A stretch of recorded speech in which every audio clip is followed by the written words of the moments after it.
शंकर भगवान को जो नैवेद्य लगाया था वो पाटला ने शिव जी के सम्मुख में दे दिया। शंकर भगवान ने कहा, पाटला तेरी बेटी यशोदा से कहना सावन के महीने की जो श्रावणी आए, सावन के महीने की जो पूर्णिमा आए, सावन के महीने की जब श्रावणी आए, श्रावण की उस श्रावणी के दिन यशोदा अगर प्रेम से संत साधु जन को, गुरु जन को अगर भोजन कराएगी तो उसके घर में औलाद जरूर आएगी। कहो यशोदा से। श्रावणी पर, हाँ सावन का महीना था। पाटला ने तुरंत पत्र लिखा, पत्र लेकर दूत को भेजा। दूत जाकर यशोदा जी के पास पहुंचे। यशोदा जी के हाथ में पत्र दिया कि पाटला देवी ने पत्र भेजा है। मेरी माँ ने पत्र भेजा है? हाँ, क्या लिखा है कि श्रावण के महीने में अगर तुम किसी संत साधु ब्राह्मण गुरुजन को भोजन कराओगी तो तुम्हारे घर में औलाद जरूर आएगी। सुना पाटला देवी ने, जैसे ही पत्र भेजा यशोदा जी ने स्वीकार कर नंद बाबा से कहा, जाओ आज ब्राह्मणों को निमंत्रण देकर आओ। श्रावणी का दिन था, सारे ब्राह्मण संत साधुओं को निमंत्रण दे दिया गया। यशोदा जी क्या खीर मालपुआ बन गया। खीर मालपुआ बनकर तैयार हुआ। भोजन परोसने की तैयारी हुई। यशोदा जी भोजन परोस रहे थे, नंद बाबा भोजन परोस रहे थे और यशोदा मैया भी भोजन परोसने के लिए आई। तो इतना लंबा पल्लू यशोदा जी डालकर, हाथ में चुड़ला, कमर करधनिया, पांव पैजनिया, यशोदा जी इतना गहरा पल्लू ऊपर से लेकर नीचे तक पल्लू कर कर खीर परोसने के लिए आ गए। अब मालपुआ परोस रहे थे नंद बाबा और खीर परोस रही यशोदा मैया। खीर परोस रही यशोदा जी।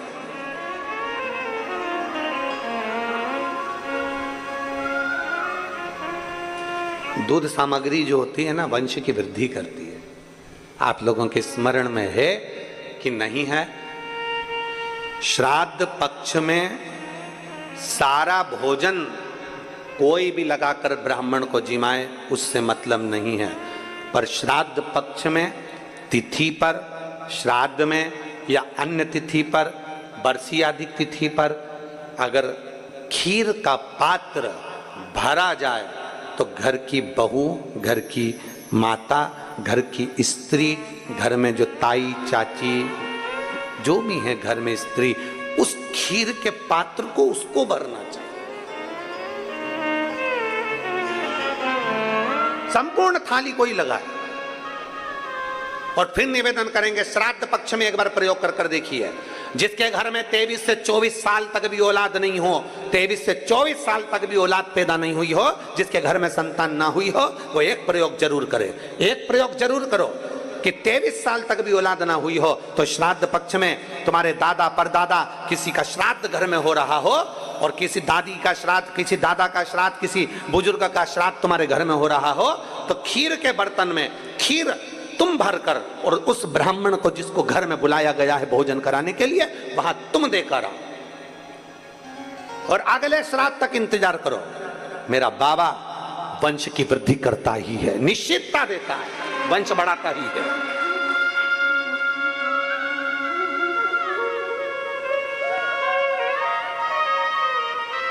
तीन तिथियां हैं, तीन तिथियां जिसमें महादेव को दूध जरूर चढ़ाना चाहिए।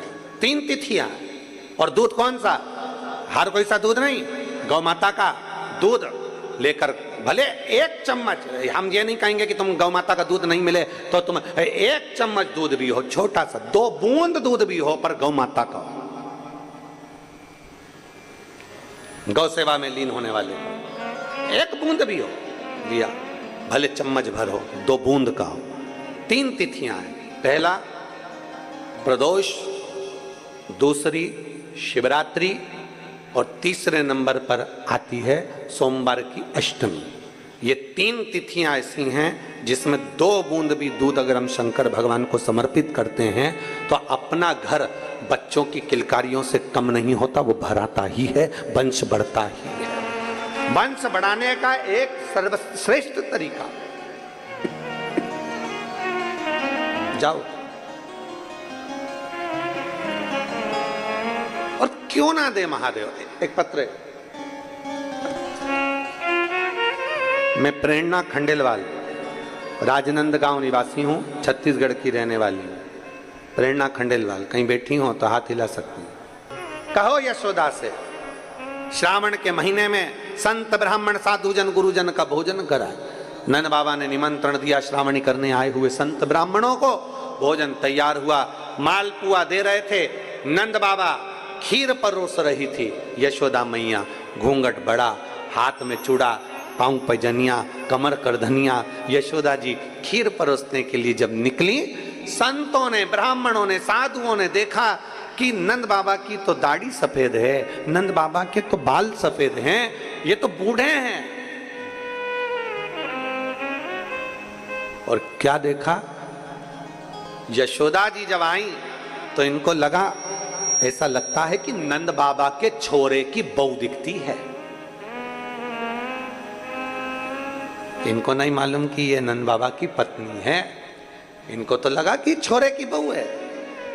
सारे संत ब्राह्मणों ने सोचा, आज हम भोजन कर रहे हैं इनके घर में, अपन देख रहे हैं कि इनके घर में भोजन, इनके घर में कोई बच्चे नहीं है, इनके घर में कोई संतान नहीं है। फिर सारे संत ब्राह्मण साधुओं ने एक साथ, यशोदा जी का तो मुख नहीं देखा था, चोड़ला पायल नई नवेली बहू जैसी दिखी, तो सारे संत ब्राह्मणों ने आशीर्वाद एक साथ दे दिया, पुत्र भव। क्या आशीर्वाद दिया? पुत्र भव। यशोदा जी ने अंदर मन में सोचा, पल्लू ली थी, बताओ नंद बाबा 60 के, मैं 55 की, और पुत्र होने का वर दिया, कैसे होगा। यशोदा जी ने जो अपना पल्लू हटाया, पल्लू हटाते से ही जितने संत ब्राह्मण बैठे थे सब ने देखा कि इनके भी बाल सफेद हैं, आशीर्वाद गड़बड़ हो गया। नंद बाबा बोले, बाबा मैं 60 का, ये 55 की, कहाँ बच्चा होगा। संत कहते हैं, श्रावण के महीने में अगर तुमने भोजन कराया है तो वो वचन कभी झूठा नहीं हो सकता। तुम्हारे यहाँ बेटा आएगा, चाहे वो कहीं से भी आए, पर बेटा जरूर आएगा। कहीं से भी आए, बेटा जरूर आए। और चमत्कार सा हो गया लोगों, हो गई बात निराली। रात ही रात में नंद बाबा की दाढ़ी हो गई काली। और ना जाने किस ऋषि मुनि ने धागा हाथ लपेटा, कि नंद घर अनहोनी हो गई, बेटी हो गया बेटा।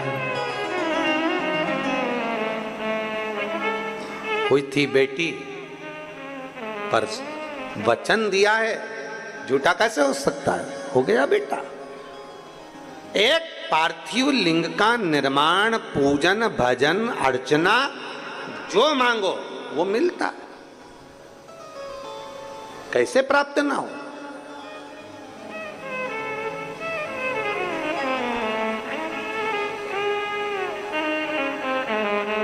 सब बराबर होना चाहिए, बेटा है बेटी है सब बराबर,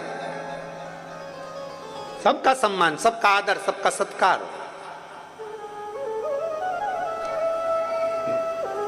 शिव कथा कह रही है, भगवान शंकर का चरित्र कर रहा, शिव महापुराण की कथा कर रही है। जब हम विश्वास के साथ में, भरोसे के साथ में, दृढ़ता के साथ में भगवान शंकर की अविरल भक्ति को प्राप्त करते हैं तो सुख का अनुभव होता ही है। कोई लेट बनता है, कोई जल्दी बनता है, शिव को जल चढ़ाने वाला एक दिन सेठ जरूर बनता है। आपकी आराधना, आपकी भक्ति कभी खाली नहीं हो सकती। संसार के लोगों से काम ना रखोगे, संसार वाले कभी आपको आगे बढ़ने नहीं देंगे। पर जब अपना आत्मबल, अपना विश्वास जब प्रबल होता है तो व्यक्ति आगे बढ़ ही जाता है। कौन रास्ता देगा?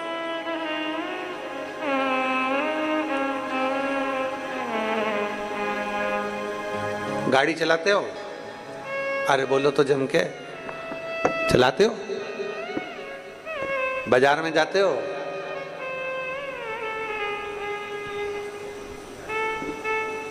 बहुत ट्रैफिक में, बहुत भीड़ में तुम कितना भी हारन दे लो, कितना ही कोई साइड नहीं देता, सब अपनी मस्ती में बोड़ बोड़ बोड़ बोड़ करके गाड़ी अपनी अपने हिसाब से चला। वो तो ज्यादा तुम्हारा हॉर्न बजता है तो भी वो थोड़ा चिढ़ के थोड़ा सा रास्ता देता है। ट्रैफिक में से निकलने की जवाबदारी तुम्हारी है।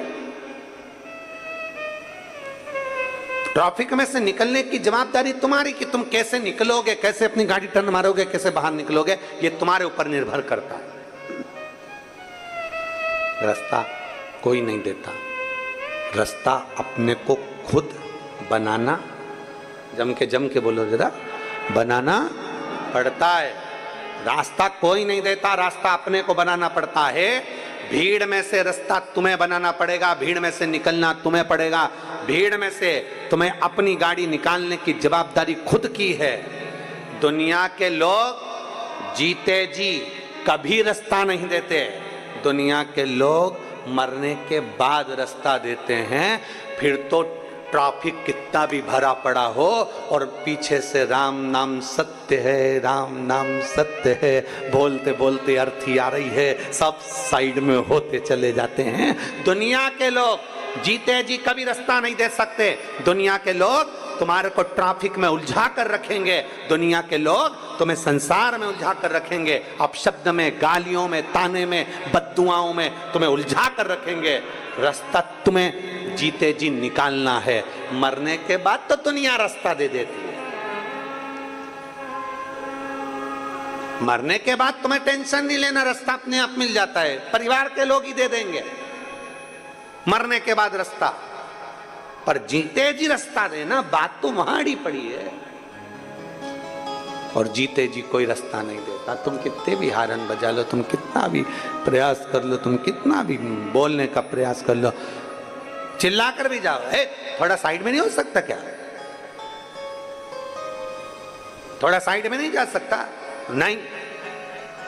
कितनी हारन बज रही है, पुलिस की भी गाड़ी वाऊ वाऊ करती हुई चल रही है, एम्बुलेंस वाऊ वाऊ करती चल रही है, पर लोग रास्ता नहीं देते। बड़े मुश्किल से हारन सुना तो भी बड़ी मुश्किल से साइड होते हैं, बल्कि के अपने को रास्ता निकालना पड़ता है। इधर से कटो उधर से कटो, निकल के चलते चले जाओ। बस यही शिव पुराण कहती है। जिंदगी में बहुत ट्रैफिक है, बहुत ट्रैफिक, परिवार, नाते, रिश्ते, कुटुंब, कबीले, व्यापार, व्यवसाय, ये सारा ट्रैफिक से भरा पड़ा हुआ है। इसमें अपने को कैसे निकल कर जाना है, ये आपके ऊपर निर्भर करता है।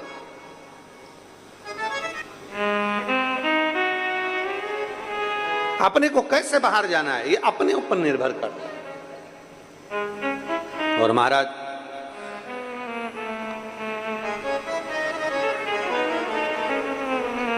जब हम